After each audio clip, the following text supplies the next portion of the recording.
Hi, my name is Jeff Hagen. I'm an author and an illustrator, and I'm reading my book for World Read Aloud Day.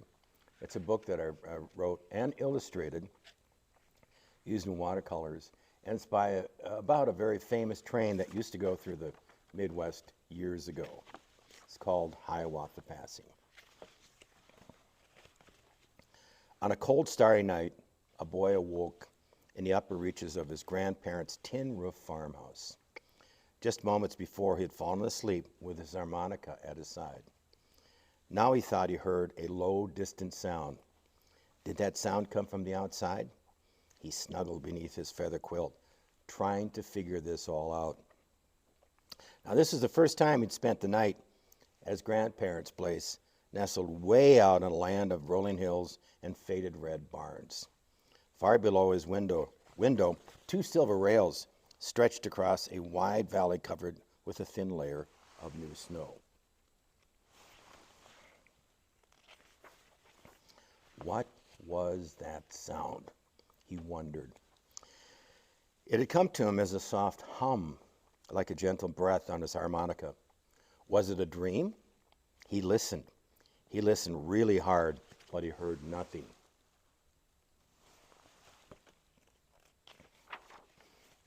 Slowly, he rolled to one side of his bed and blew a puff of warm air onto the window, melting a little spot on the frozen glass. He pressed his finger there, rubbing away the frost until he created a porthole.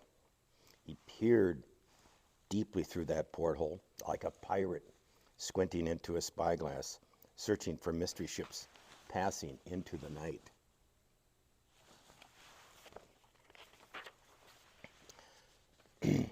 For just an instant, the boy caught sight of a glint on the frozen steel railroad tracks that ran along the edge of the farmyard. And now he heard it.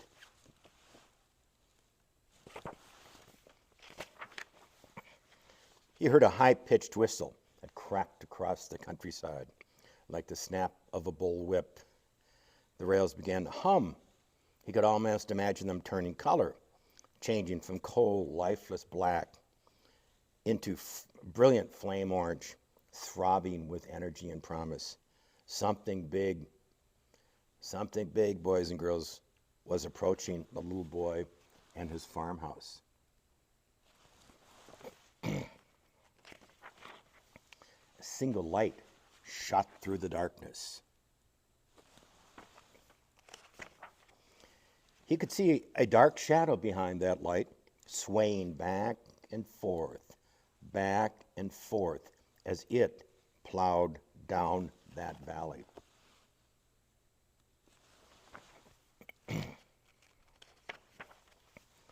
The light thundered by the farmhouse, leading a huge steam engine. The earth trembled and the house shook.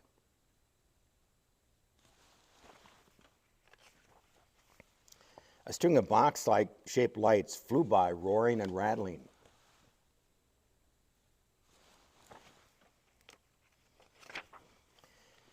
Within each box was a blurred face, peering out into the night, framed pictures of midnight travelers.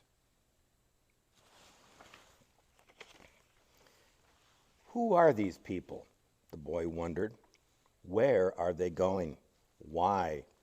Why aren't they asleep under feather quilts at their grandparents' farmhouse?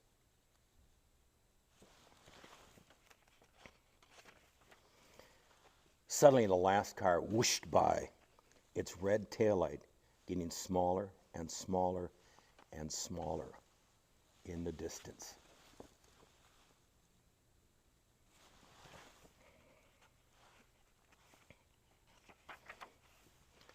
Little frost crystals spun and danced like toy tops until they came to rest along the frozen ground of those silver steel tracks. Silence returned to the valley once again.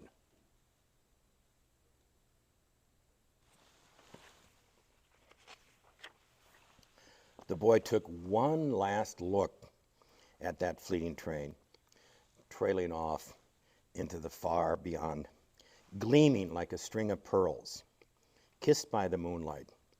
And at that very instant, a shooting star etched a brilliant trail across the flat black sky.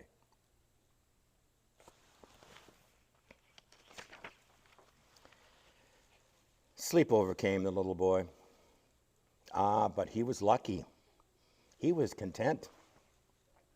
For on this night, at Grandma and Grandpa's farm in God's country, he had witnessed the passage of 2 shooting stars, one on earth and one in the heavens.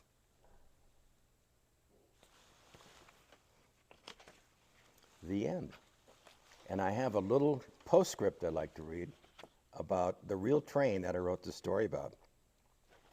And by the way, this was actually me as a 7-year-old growing up in Minnesota in a farmhouse. So there's an autobiographical element to this based on an experience that I had as a child. And it was a real train that was this called the Hiawatha. Here's a short story about that. In 1935, the Milwaukee Road introduced a new train on the Chicago to Minneapolis run. Faster and more powerful than trains of its era, it was considered to be in a class by itself. The train was poetically named the Hiawatha and was nicknamed the fleet-footed Hiawatha. Within 2 months of its inaugural run, the Hiawatha gained international fame when it became the fastest train in the world, surpassing the record held by an engine on England's London and Northeastern Railroad.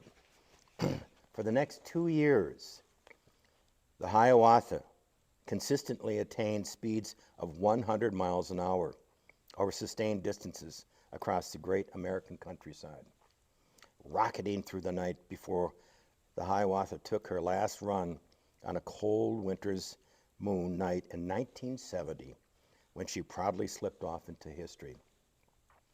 My artwork, my watercolors for this book, is influenced by 3 artists, 3 American artists, who beautifully captured the night.